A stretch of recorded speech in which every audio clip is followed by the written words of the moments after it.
This is the Padua Podcast Network. Running a Fever, episode 303. Shattering the Yo-Yo. Knowledge and Power.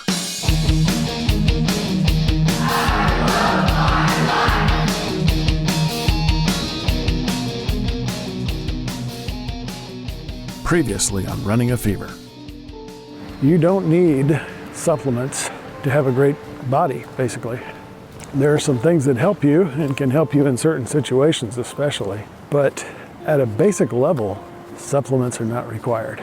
You don't need to take a protein powder, a weight gainer, or anything like that. And my calculations bear this out because I'm already getting the calories that I need according to this guy, according to other sources. So protein powder gives you that protein and calories in a powder that you can just mix up and drink in a shake. Going about your business without eating 2 whole chicken breasts. Now that I've looked at my protein, I think it makes more sense to be that more moderate.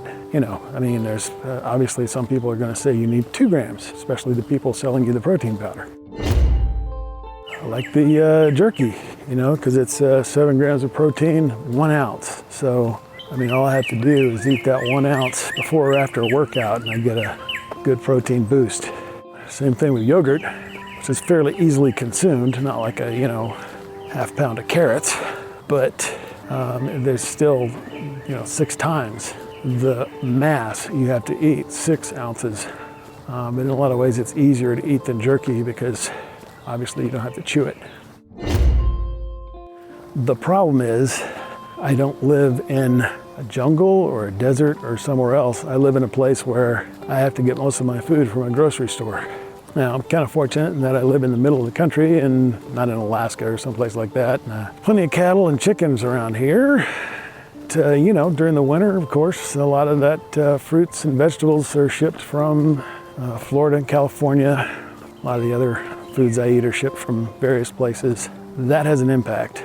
And economically, in order to make money selling food, it has to last longer. And in the process of breeding these foods to make them last longer, they get sort of nutritionally dumbed down. I can't have a mammoth burger with real mammoth meat on it. Makes sense that although our medical technology has advanced quite a bit, we still need things that we can't get through our diets. So using that nutritional and medical biological knowledge to our advantage, certain things that we need that aren't in our diets we can get. I believe a lot of supplements are worthless, so be sure you do your research, and that's what I'm trying to do. Definitely not laying down the law with absolute facts, but giving you something to think about, this is what I'm doing. I get ideas, I go think about them, I go do more research, and then eventually I have experience, and then I have real knowledge. Usually from mistakes I've made, but hopefully you're learning from my mistakes.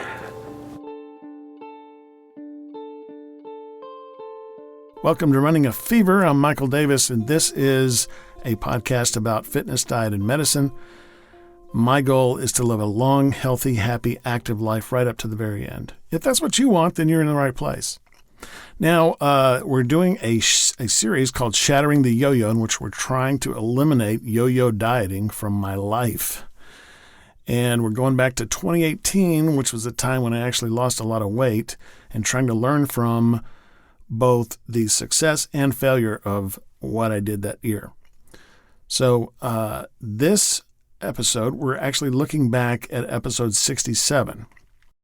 And this is a great statement of how you don't have to go crazy. Unfortunately, a lot of information you get is tied to supplemental products that you really don't need. If you're trying to do this and make money, that's the kind of thing you have to promote. Fortunately, you have Running a Fever.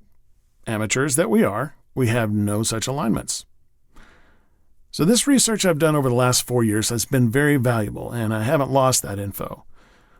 While knowledge itself isn't enough to move me forward in my quest to live a long, healthy, happy, active life right up to the very end, it certainly is a big part of the process.